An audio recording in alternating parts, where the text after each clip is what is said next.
Amazingly, in this week, even though the coronavirus has consumed pretty much every day since for weeks and weeks now, you have to remember that before the coronavirus came along, when everything was going so well in our economy, America was looking forward to finding out the results of John Durham's investigation into the FBI, the DOJ's, I call it a coup, their hoax, their Russia hoax, their effort to lie to the American people, to cook up the false Trump-Russia collusion hoax, to capture headlines in America for 3 years, to make Donald Trump out to be a villain when he wasn't, to lie to the American people over and over and over about Trump-Russia collusion, which fell apart when finally the truth was told and Mueller had millions of dollars and every asset he could ever have needed available.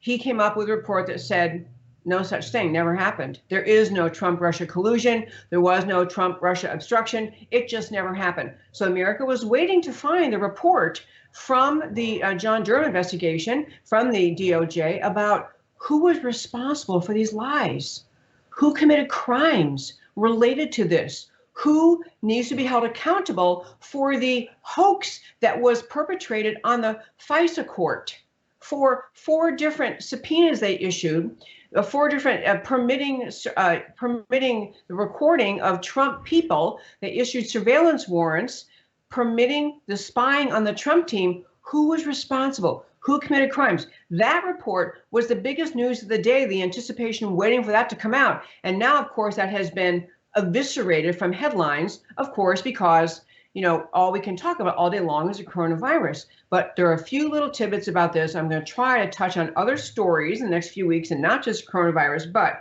understand new findings came out by the Justice Department, new findings by the Justice Department Inspector General that said the FBI repeatedly violated surveillance rules. And this stood in surveillance rules on the Trump team stands in stark contrast to the statements made, some under oath, by officials, by Democrats trying to defend the Department of Justice and the FBI. But the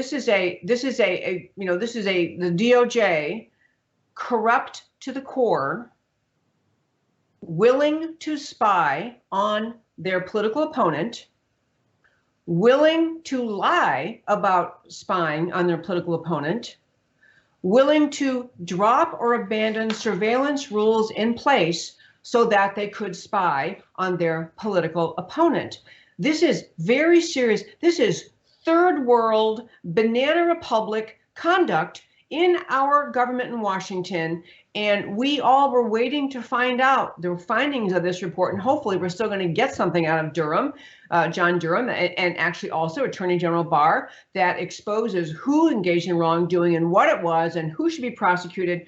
But we have, of course, we have at this point that just impossibly important whole event in American history, the most corrupt event that's ever happened in FBI, American DOJ history, is off the headlines, nowhere to be seen in our country, because after all we can talk about is the coronavirus and how the left found another reason to criticize the president for his coronavirus handling. So